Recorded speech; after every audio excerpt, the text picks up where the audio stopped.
with losing a child or a loved one. Families lost and looking for direction after losing a loved one to violence. The hope that is now emerging for grieving families. And a surge in deadly violence over the past year leads to a new tactic to curb violent crime. These guys are all from here. They grew up here. They grew up in the neighborhoods where we see a lot of the high crime take place. They are called violence interrupters, what they are tasked with doing, and the impact it could have on local communities.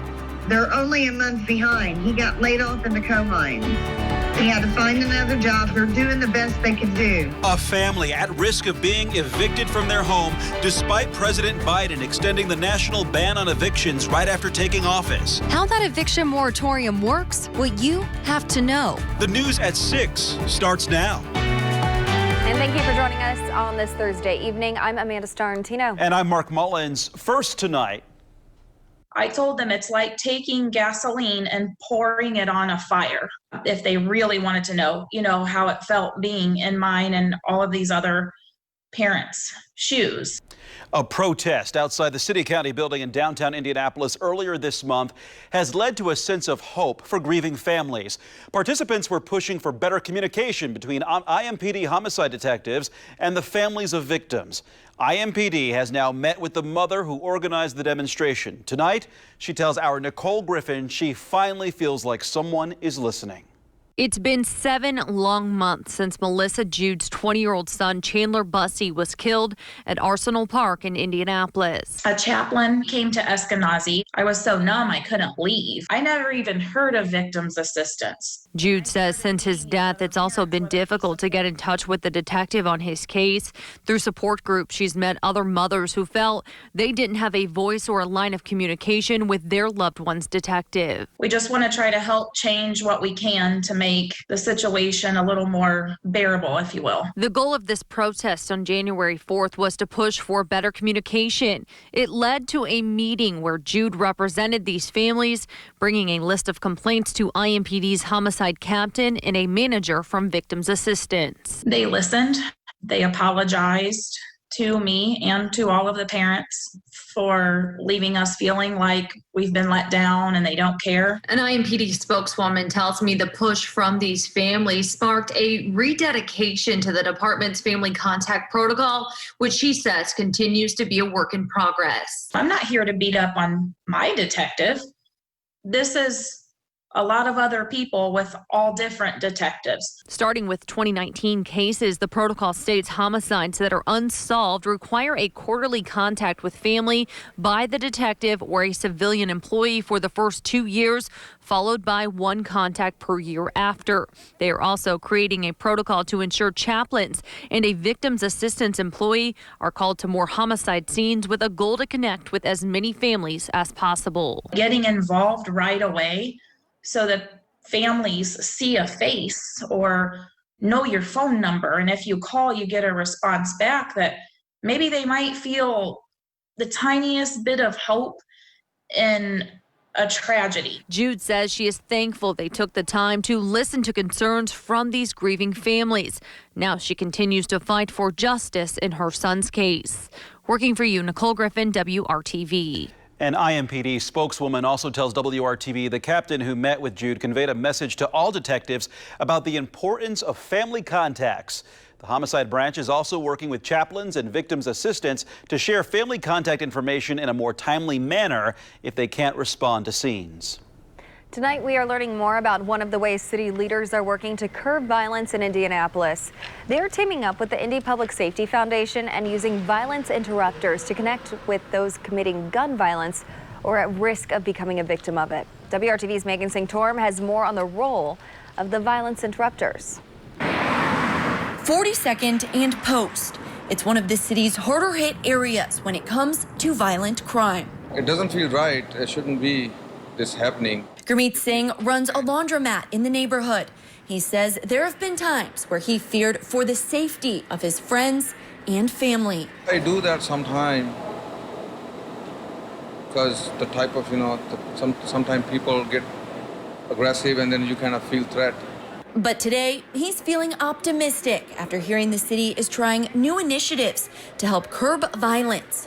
One of them, a violence interrupters program. These guys are all from here. They grew up here. They grew up in the neighborhoods where we see a lot of the high crime take place. Shona Majors is the city's Director of Community Violence Reduction.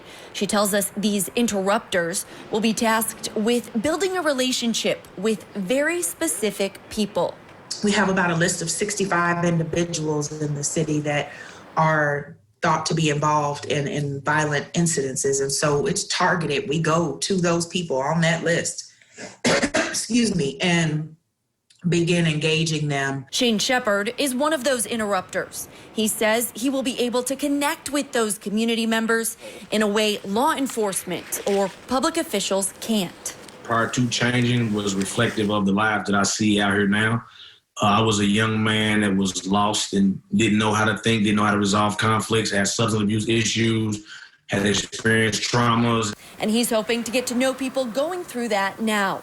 He will work to connect them with resources and job opportunities. Some of them are like, nah, we don't want nothing to do with this. But the consistency of the interrupters and my team of, okay, not today, that's cool. We'll come back. Here's my card. And we just keep, coming back until they see that we're not kidding, that we're really serious about helping them transform their lives. Our job is to try to change it from a non-law enforcement standpoint prior to you even engaging with them. Singh says he feels like his neighborhood has already seen a decrease in violence over the past few years, and he's hoping with programs like this, that trend will continue. I hope so. It should get better, and we already hope it's better to be nice for everyone than the violence. Working for you, Megan Sanctorum, WRTV. In total, 6 interrupters will be contracted by the Indy Public Safety Foundation to do this work. We've learned who, but not when, the next group of Hoosiers can get vaccinated. The state is not yet expanding COVID-19 vaccine eligibility. That's according to Indiana State Health Commissioner Dr. Christina Box. So it remains that anyone 70 and older can get vaccinated right now. The state did reveal the next age group that will be able to get the vaccine will be anyone 65 and older. Dr. Box says vaccine supply will help determine when that age group will be able to get the shot. If you are 70 or older and you need to get the vaccine, you can sign up for an appointment at ourshot.in.gov, or you can also call 211. And today, the state reports an increase in additional COVID-related deaths and cases. The Indiana Department of Health confirmed 64 additional coronavirus-related deaths, an increase of 2 deaths from yesterday. So far, 9,218 Hoosiers have died with COVID-19. The State Department of Health also reports 3,733 additional cases of the coronavirus. That's the first time since Sunday new cases in a single report reached the 3,000 mark. Since the start of the pandemic, 601,937 people in Indiana have tested positive for COVID-19. The pandemic isn't just a health concern. For many, it's a financial problem as well. Some are at risk of losing their homes, and there are businesses that still need help paying their employees. Working for you, we're digging deeper into both issues and showing you the help available. First, in a host of executive orders announced on day 1 of his presidency, President Joe Biden extended the CDC national moratorium on evictions. WRTV's Stephanie Wade has been covering this issue impacting thousands of Hoosiers for us throughout the pandemic. She breaks down what this means for Indiana renters. He wants them out immediately. Tammy Grant's son. There's 3 small children under the age of 10. And his family are at risk of being evicted. They're only a month behind. He got laid off in the coal mines. He had to find another job. They're doing the best they can do. Their story not unlike many others in Indiana, also facing eviction. There were already about 250,000 Hoosier households that were at risk of eviction because they were behind on rent due to the pandemic. But because President Biden extended the CDC national moratorium on evictions through the end of September and potentially through September, renters may not be forced out of their homes just yet. A moratorium itself is not the answer to the problem by itself. It's really a Band-Aid on the wound. Andrew Bradley with Prosperity Indiana is hopeful, though, in the president's proposal for the next COVID relief package. An additional $30 billion would be given to rent and utility relief. That's more than double than what was just passed. That gives the state of Indiana a little bit of time to be able to design and begin to implement the $448 million coming our way. But the problem is there are many renters who don't even know about the requirements of this moratorium. They don't know that there's a form that they have to sign, and there are certain standards that they have to meet about losing income due to the pandemic. This lack of awareness, combined with the mounting $350 million owed in back rent due to the pandemic, is putting pressure on landlords to come up with the cash. Many still trying to evict tenants. We've done what we have to do. We've sent him the letter from the CDC. We submitted that to him 2 days ago. He is aware of that. And I mean, I can't imagine why someone would throw 3 of my grandkids out. Showing there are still holes in the system. Stephanie Wade, WRTV. Bradley says renters need to proactively say they are at risk of eviction and fill out the declaration form from the CDC's website. We will attach another link on our website, WRTV.com, for resources and help if you are in this position. The first round of the Paycheck Protection Program, or PPP, was a lifeline for many small businesses across the country when the pandemic began. It's a loan from the Small Business Administration to help businesses keep their employees on staff during mandated COVID-19 closures across the country. Well, a second round of PPP loans is underway, and right now it is open for all lenders to qualifying businesses. Hotel Tango made a successful pivot when the pandemic began almost 1 year ago. Still, they're grateful for the chance to sign up for a second round of assistance from the Paycheck Protection Program. We started making hand sanitizer. Originally, we just did it to donate to local first responders, hospitals, police, firefighters. And we found that there was kind of a niche in the market that there was a shortage of hand sanitizer, so we started producing it at larger quantities. It was help from a Small Business Administration PPP loan that let Hotel Tango keep paying their staff. So as the original wave of the pandemic hit and the Paycheck Protection Program came out, we applied for that at the beginning of April. As we shifted over some of our employees who were working at our tasting rooms into hand sanitizer production. Businesses that received a loan during the first round can once again apply for a second round of support. So there were some bumps along the road. We've had time to smooth those bumps out. We've had the lenders on board. This will be the second round for the lenders. So I think we're going to see a smoother process. This time around, there are some different qualifications for businesses to be eligible to apply. No more than 300 employees and at least a 25% reduction in gross receipts from quarter to quarter in 2019 and 2020. The first round was capped at 500 employees and a 20% reduction. Another deviation. The maximum loan amount is now capped at $2 million. Last time it was $10 million. It's calculated by 2.5 times your monthly payroll. And if you're in the accommodation or food service business, it's actually 3.5 times your monthly payroll. However, similar to the first round, borrowers have to use 60% of the loan on payroll in order for the loan to be fully forgiven. You definitely want to apply if you've already asked for forgiveness, but you're still waiting on to hear about the forgiveness. So if you know you met the eligible covered expenses the first time, go ahead and apply, and the lender will work with you on the disbursement. Hotel Tango has found success at a tumultuous business year, opening a new location in Zionsville this January. The distillery CFO credits a good relationship with the SBA and their resources available in order to navigate the pandemic. I think it's super important to, as a smaller company, to work through the SBA. You know, a lot of people look at the SBA as just a lending function, but they do have some other resources. You know, they help provide hiring help, training help, and kind of on the back end, I think they're an advocate for small businesses, and they work with the federal government to, you know, reduce administrative burdens that come along with operating a business. Again, you have until March 31st to apply for the second round of PPP. Make sure you have your financial documentation ready, your 2019 tax returns and 2020 statements. The Small Business Administration has a lender match tool on their website for businesses who do not have an active lender. You can also still apply for the Economic Injury Disaster Loan, also known as EIDL, that has been extended until December 31st of this year. And outside of COVID-19 relief loans, the Small Business Administration offers free resources, mentoring services, and educational programs for small businesses to find success. For the most accurate information on the Paycheck Protection Program, go to sba.gov. Alyssa joins us now, and Alyssa, great weather out there. Oh, it was beautiful today. I hope you got outside and enjoyed it because we have a cold blast coming our way. Temperatures dropping tomorrow, even more by Saturday morning. By Saturday morning, some areas will be in the single digits. Then some rain snow mix on the way. I'll break down all the details of your weekend forecast coming up next. They're calling it the Fieldhouse of the future. We're getting a look at a lot of what's new inside Bankers Life Fieldhouse. I'm Brad Brown. We'll take the tour for you coming up here on WRTV. Floors to your home, that too.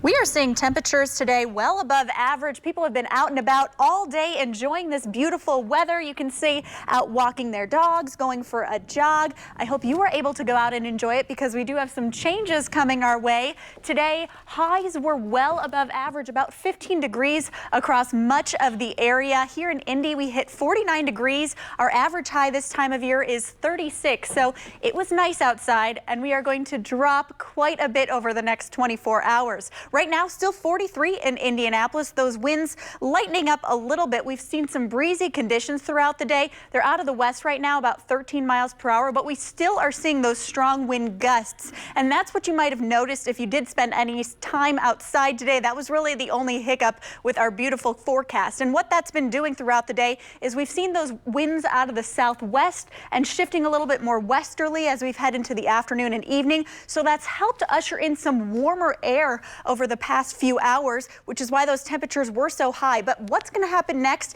is we're going to see them shift overnight. They're going to become more southern or more northerly rather, and we are going to see that help bring in some of that northerly, cooler Canadian air over the next 24 hours or so. So what does that mean for tomorrow morning? Temperatures themselves will be in the 20s, but it's going to feel a lot more like the teens because of that wind chill. So when you step outside Friday morning, it's going to feel like about 15 degrees in Indianapolis. Areas to the north, it's going to feel like the single digits. And that's all due to that cold Canadian air mass that's settling into the place over the next 48 hours. We're going to see that impact tomorrow and Saturday. And then we do have some changes coming in late Sunday. So the weekend's not looking too bad. We're going to see a bit of a split. By Saturday evening, we'll start to see the system approach, which will bring us the potential of a little bit more cloud coverage, a cloudy day on Sunday. And then by Sunday evening, we do have that precipitation coming our way, looking at the potential of a rain-snow mix, possibly some freezing rain into your Monday morning. Taking a look at that 7-day forecast, 29 for our high tomorrow, partly cloudy skies, 32 on Saturday with some sunshine, 37 Sunday. Sunday is when those chances of rain and snow come in late, and then Monday morning, potential of that freezing rain to start your day. Thanks, Alyssa. Last week, Disney on Ice was there. On Sunday, the Pacers will be welcoming fans back inside Bankers Life Fieldhouse. How do you make a great place to watch basketball even better? Well, the Pacers have begun to make that happen. Our Brad Brown got a look at what's new. For a building that's now more than 20 years old, Bankers Life Fieldhouse is still looking like it's brand new.